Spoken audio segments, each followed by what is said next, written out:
Hi, this is Dr. Gregory Sadler. I'm a professor of philosophy and the president and founder of an educational consulting company called Reason.io, where we put philosophy into practice. I've studied and taught philosophy for over 20 years, and I find that many people run into difficulties reading classic philosophical texts. Sometimes it's the way things are said or how the text is structured. But the concepts themselves are not always that complicated, and that's where I come in. To help students and lifelong learners, I've been producing longer lecture videos and posting them to YouTube. Many viewers say they find them useful. What you're currently watching is part of a new series of shorter videos, each of them focused on one core concept from an important philosophical text. I hope you find it useful as well. William James begins his essay, The Will to Believe, by making a number of important and useful distinctions about hypotheses and options. And the reason why he's making these are sort of groundwork for the entire argument that he's putting forward, ultimately about religious belief, but also bearing upon many other objects of possible belief, judgment, opinion, what have you, controversy, you could say as well. So he's going to start out by talking about hypotheses, and he says that a hypothesis is anything that may be proposed to our belief. So everything running the gamut from scientific hypotheses, as he discusses later on in the work, such as mixing these two chemicals together will precipitate this out of the solution and create this sort of reaction, all the way to propositions such as God exists or God does not exist, and everything in between, including things that you might say are of a very personal nature, such as I am in love with so-and-so, or they are in love with me, or I should marry this person, or I should intervene in this bank robbery, or rather train robbery, that's happening right now in front of me, to use his famous example about the importance of belief in you could say, social facts or hypotheses. All these can fall under the rubric of hypotheses.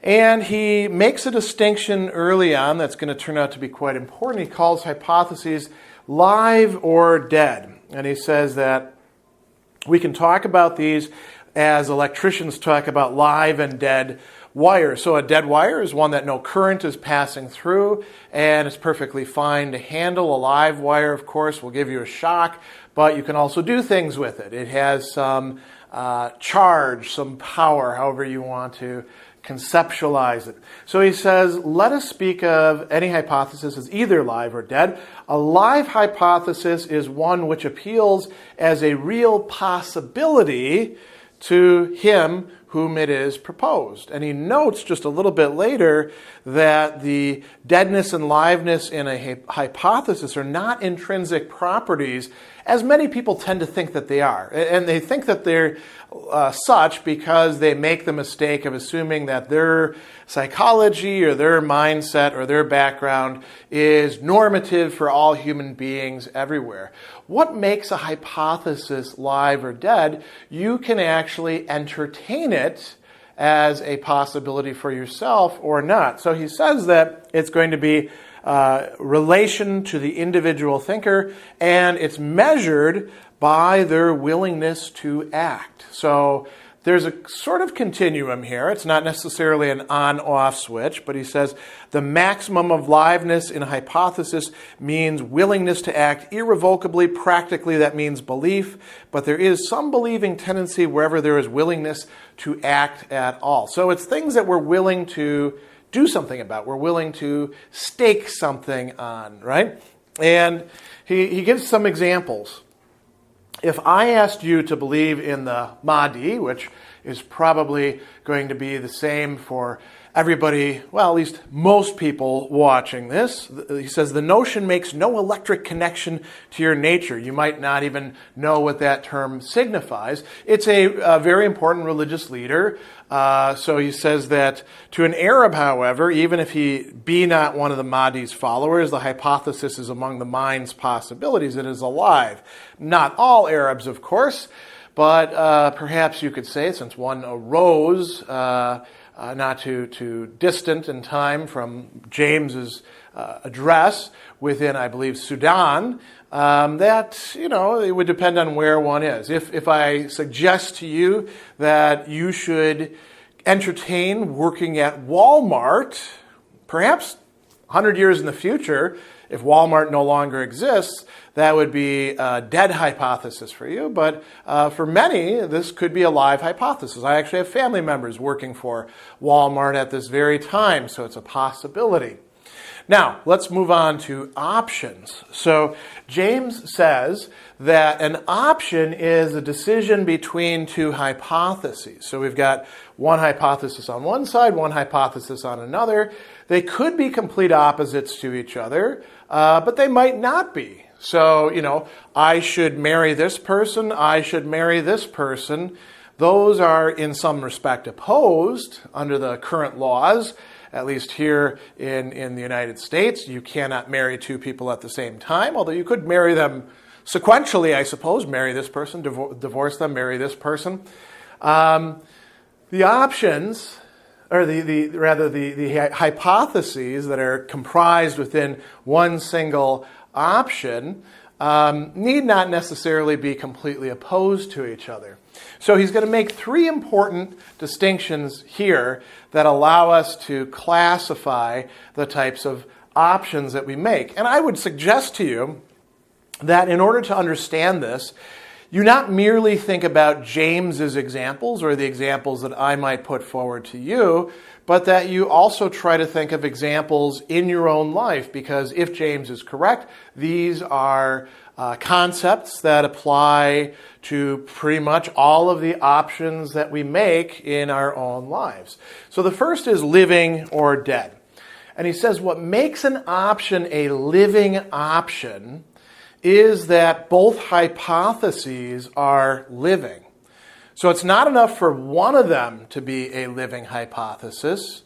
You would have to have at least two. And you could have more than, two hypotheses in here. James is just kind of keeping it simple. So what would be examples of that? He says, if I say to you, be a theosophist or be a Mohammedan, that is a Muslim, it's probably going to be a dead option because for you, neither hypothesis is likely to be alive. Now he's addressing a crowd at a Christian college. So he then says, if I say be an agnostic or be a Christian, it is otherwise. Trained as you are, each hypothesis makes some appeal, however small, to your beliefs. So each one is living to some extent.